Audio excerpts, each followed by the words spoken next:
이제 희망을 짓밟는 것 같은 느낌이었는데요.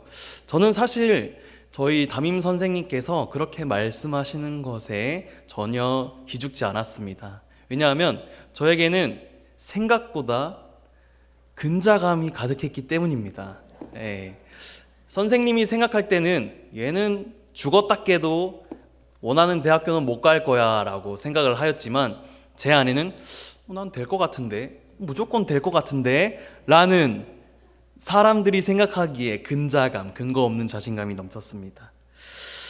선생님이 그렇게 말하고 제가 서류를 넣고 1차 합격이 되었습니다. 제가 넣은 모든 곳에 1차 합격이 되더라고요. 물론 1, 2등급 하는 대단한 서울대 같은 학교는 아니었습니다. 그런데 선생님이 보기에도 떨어질 것 같은, 저보다는 높은 대학교였겠죠. 넣어서 면접을 보러 가게 되었습니다. 이제 면접을 보러 가는데 선생님께서는 또 말씀하시더라고요. 너 안 될 것 같은데, 떨어질 것 같은데. 면접은 뭐 누구나 볼 수 있는 것이니까요. 네. 그런데 저는 또 근거 없는 자신감이 가득했습니다.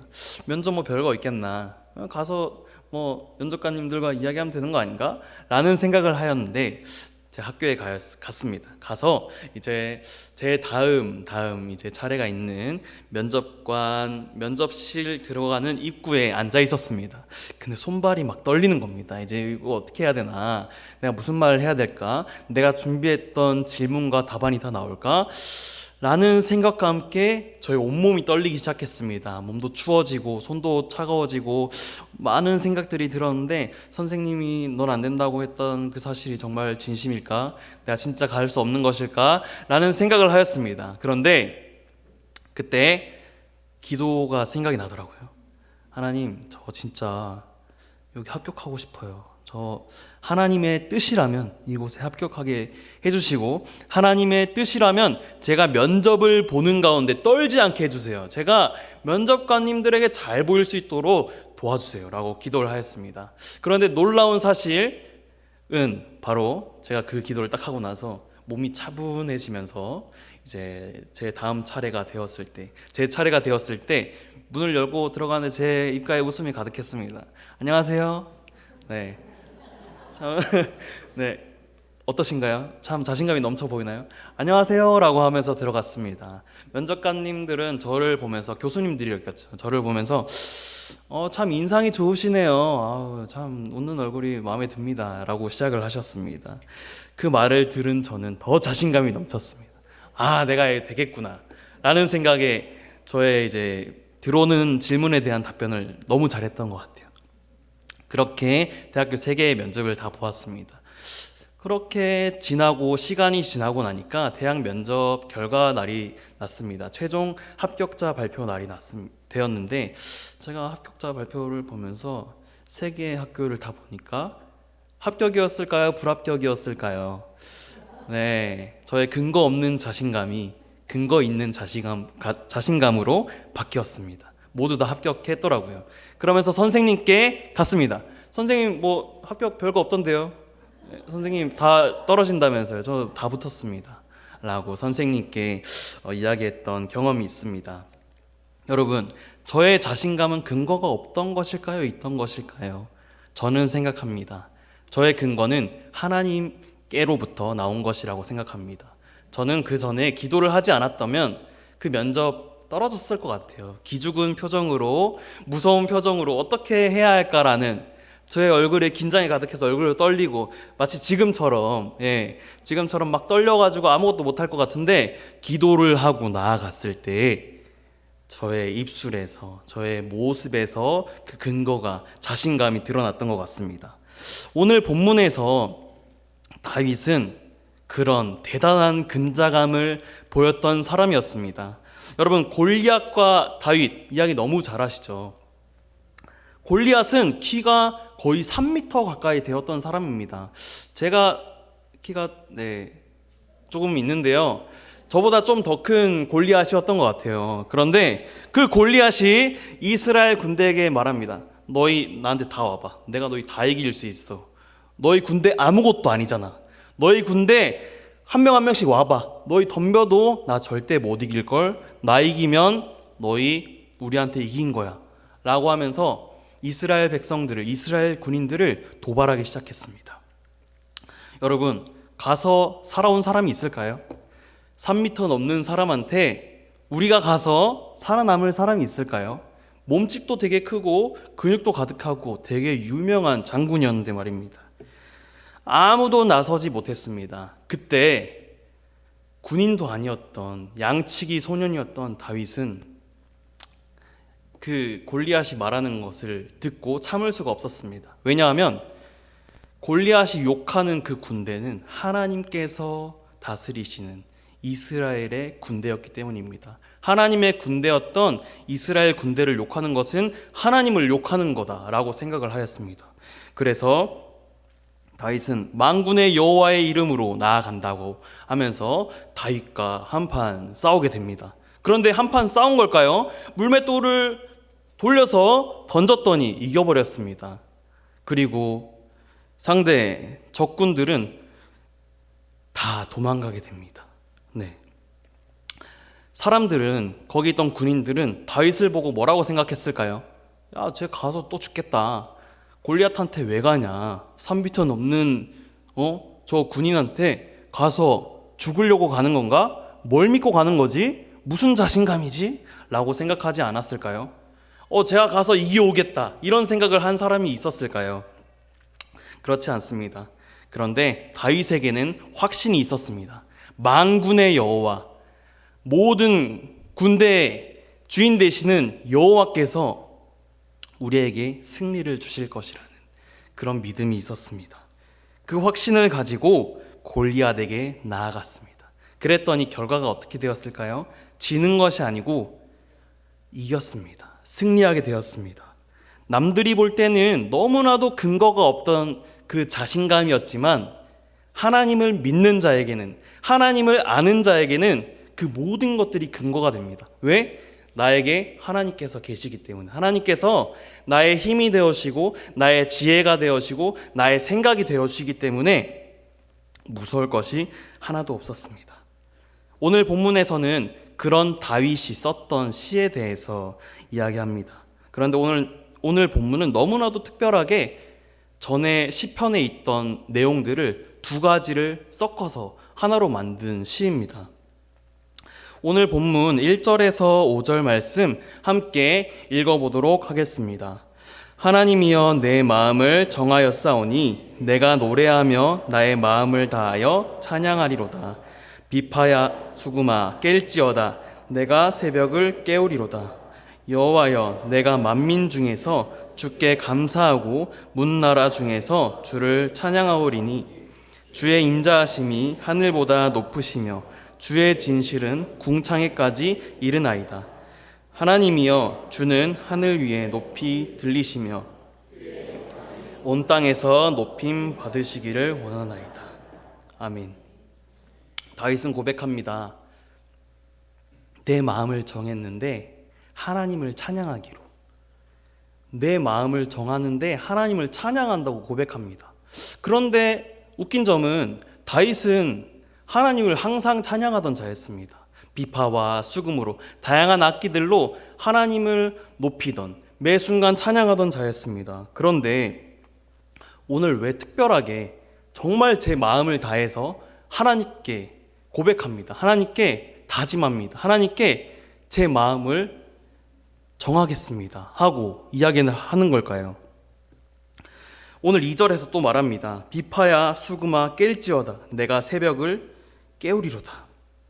자신이 연주한 악기에게 깨어나 라고 이야기합니다. 정말 시에서 보던 그런 시적 표현입니다. 그러고는 새벽이 되어서 내가 깨는 게 아니고, 잠을 자다가 새벽에 닭이 우는 소리를 듣고 내가 깨는 것이 아니고 내가 오히려 새벽을 깨운다고 이야기합니다.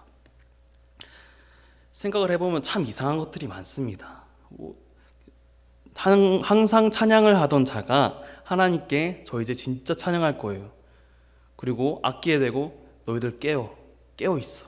새벽 내가 깨워줄게 라고 말하는 것이 이상하지 않습니까? 오늘 이 본문은 시편 57편에 있는 내용인데요. 시편 57편의 제목은 다윗이 사울을 피하여 굴에 있던 때에 쓰여진 시입니다. 무슨 상황이었다고요? 사울이 다윗을 죽이려고 쫓아오던 상황이었습니다. 그 상황에서 이 다윗이 고백하는 겁니다. 무서워 떨고 있는 것이 아니고, 하나님, 저 하나님 찬양할게요. 제가 들고 있는 악기도 들고 새벽을 깨워서라도 주님을 찬양하겠습니다 라고 이야기하는 겁니다. 여러분들은 누가 자신을 죽이려고 쫓아와서 피하다 숨다 정말 깊은 동굴에 숨어 있는데 그런 고백이 나올까요?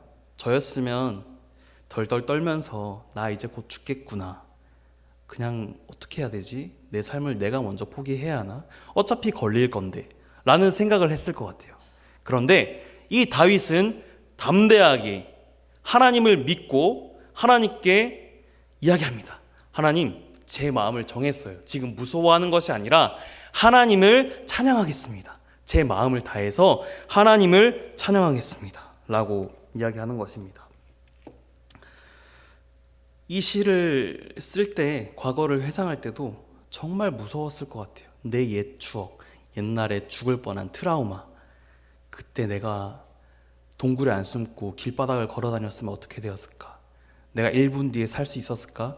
내가 1시간 정도 더 살 수 있을까? 내가 하루를 더 산다면 더 오래 사는 걸까? 아니, 내가 일주일 정도는 더 살 수 있을까? 희망과 두려움과 모든 것이 공존하는 시간이었을 겁니다. 그러면서 그런 생각을 하다가 새벽이 오고 밤을 새고 이러지 않았을까요? 다윗은 고난 중에서도, 힘듦 속에서도 하나님을 찾았습니다. 그리고 하나님을 찬양하였습니다. 그는 불안과 고통에 갇혀 있는 것이 아니고 위험의 한가운데에서 하나님을 찬양하며 그 어두움을 빛으로 인도해 내실 하나님을 찬양하였습니다. 그러면서 내면에 있는 부정적인 마음들을, 그 감정들을, 그 의심들을 하나님을 찬양함으로 몰아내고 있었습니다.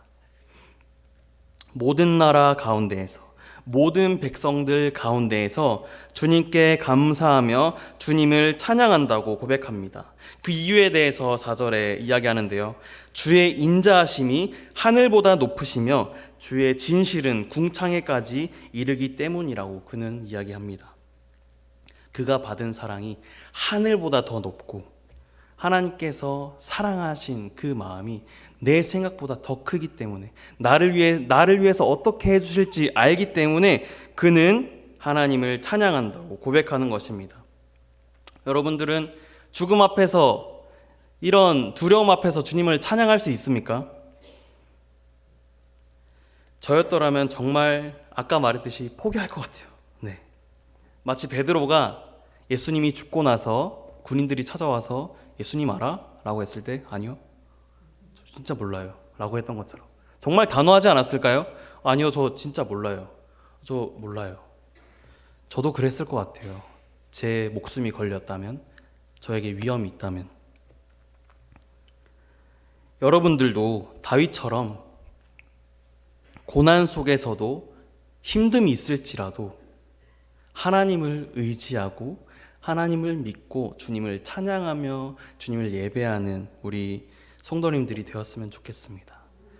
그것은 바로 어둠 속에서 한 줄기 빛이 새어나오는 것처럼 그 빛이 하나님께서 빛을 비추시고 그 길로 따라오라고 도와주실 것이라 확신합니다. 오늘 본문 6절부터 13절은 시편 60편과 내용이 거의 같습니다. 시편 60편을 가지고 이 뒷절을 썼는데요. 이 내용은 그렇습니다. 이스라엘이 에돔과의 전쟁에서 패배한 후에 다윗이 하나님께 승리를 구하는 기도입니다. 전쟁에서 모든 전쟁을 승리할 것 같았지만 패배했습니다. 그런데 패배한 가운데에서 하나님께 구합니다. 주님의 오른손으로 우리를 구원하여 주시옵소서. 주님의 오른손으로 우리를 승리로 이끌어 주시옵소서 라고 이야기합니다. 하나님께서 그렇게 기도했을 때 뭐라고 말씀하시는지 오늘 본문에 나와 있는데요. 길르앗과 므낫세, 에브라임, 유다 모압, 에돔, 블레셋 모두 하나님의 것이라고 이야기합니다. 뭐 신발을 던지기도 하고요. 뭐 목욕통이기도 하고요. 그리고 또 이야기합니다. 나누고 측량한다고 합니다. 땅을 나누고 측량할 수 있는 사람은 누가 하는 건가요? 우리 교회를 측량하는 분들은 누가 측량하라고 해서 하는 걸까요? 교회 주인인 교회에서 하라고. 우리 교회 지어야 되니까 여기 좀 측량해 달라고 하는 것이지 않습니까? 모르는 사람이 시청에 가서 여기 교회 측량 좀 해주세요 라고 하면 해줄까요? 안 해줍니다. 주인이기 때문에. 하나님께서는 모든 땅에, 온 땅의 주인이었기 때문에 이 땅들을 측량하고 나눈다고 말씀하십니다. 하나님께서는 온 세상을 만드시고 우리도 만드시고 온 세상을 계획하시고 인도하십니다. 다윗은 이 사실을 너무나도 잘 알고 있었던 것 같아요. 하나님께서는 이 세상을 만드시고 모든 것은 하나님의 것이며 모든 전쟁은 하나님께 속한 것이다. 하나님께서 승리를 이끌어 주셔야 승리를 할 수 있는 것을 그 다윗은 이미 알고 있었던 것 같아요. 오늘 본문 12절 함께 읽어보겠습니다.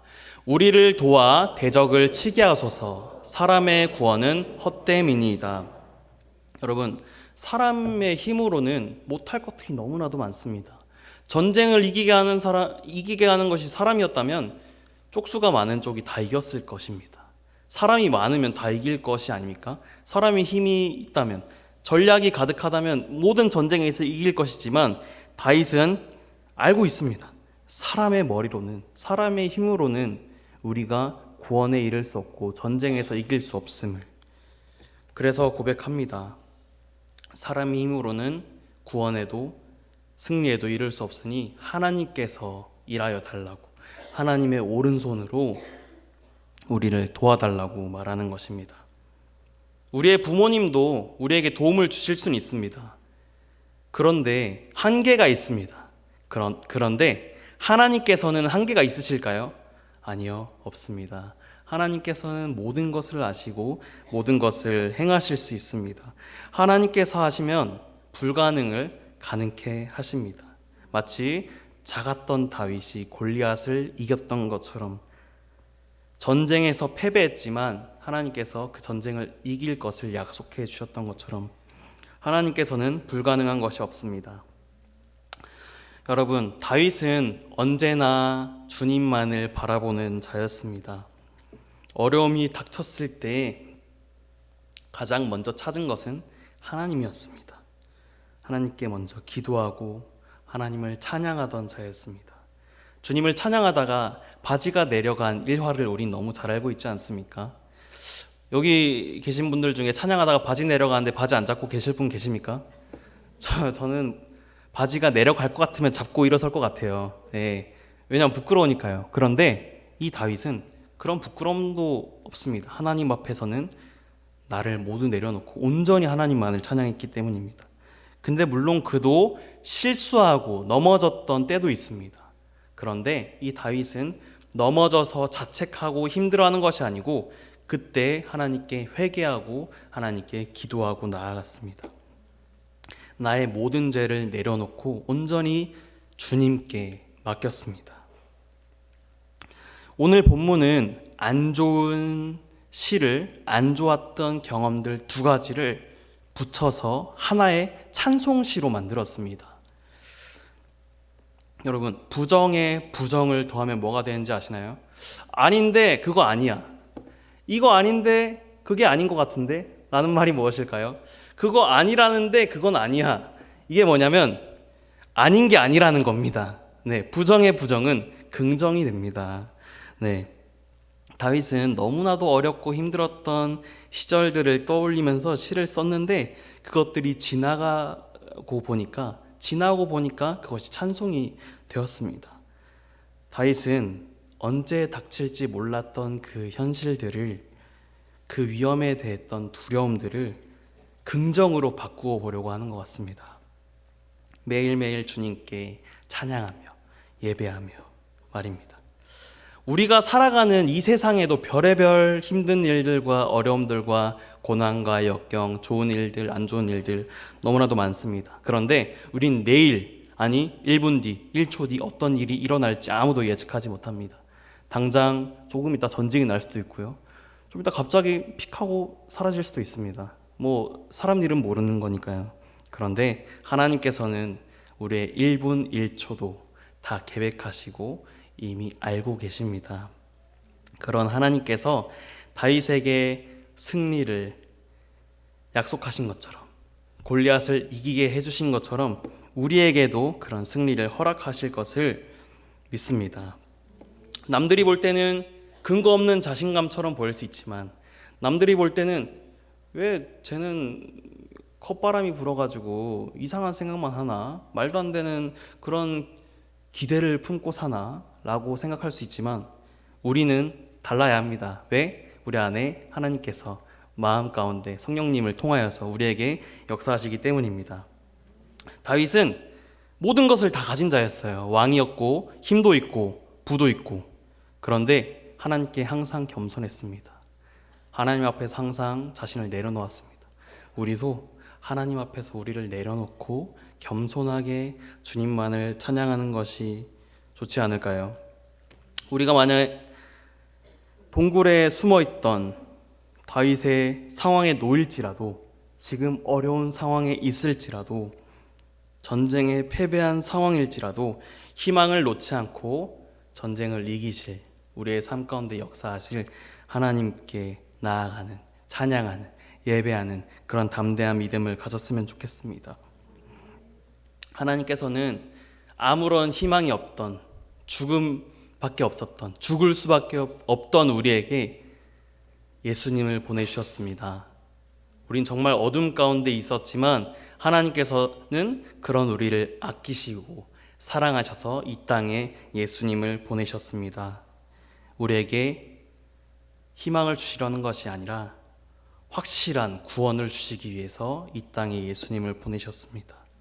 예수님의 십자가 사건을 통해서 주님께로 향하는 구원의 길을, 구원의 문을 열어주셨습니다.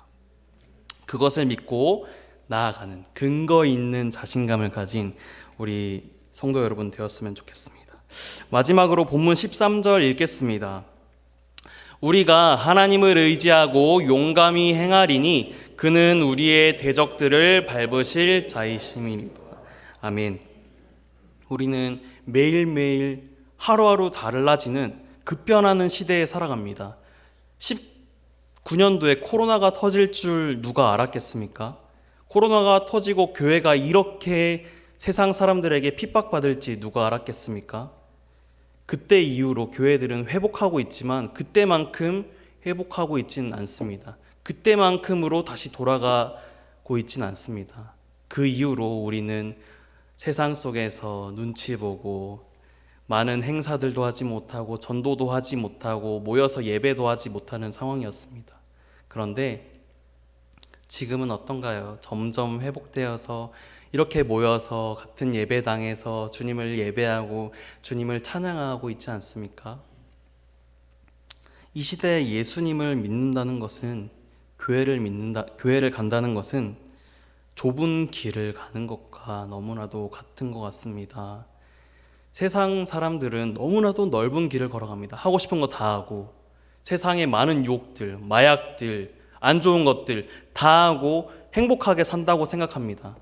그런데 끝은 어디일까요? 우리는 그런 고난과 역경들 속에서, 유혹 속에서 넘어지지 않고 승리하는 방법을 알고 있습니다. 그것은 우리의 구원자 되시는 주님을 믿고 의지하는 것입니다. 세상 사람들이 볼 때 이 시간에 교회 나와서 예배드리는 것을 뭐라고 생각할까요? 쉬어야 되는데 왜 거기 가서 예배드리고 있냐, 놀러 가야 되는데, 지금 캠핑 가야 되는데, 지금 해외 지금 여행 가야 되는데 왜 거기 가 있어? 라고 생각하지 않을까요? 그런데 우린 압니다. 이 시간에 이 자리에 있는 것이 승리하는 것임을 우린 알고 있습니다. 네, 하나님을 전심으로 믿고 찬양하며 예배하는, 말씀대로 살아가는 우리 성도 여러분 되시길 소망합니다. 온 땅의 주인 되시는 주님께서 우리의 믿음이 헛되지 않았다는 것을 증명해 주실 것이라 확신합니다. 근거 없던 자신감이 근거 있는 자신감으로 바뀔 것이라 생각합니다. 그렇게 될 것이라 확신합니다.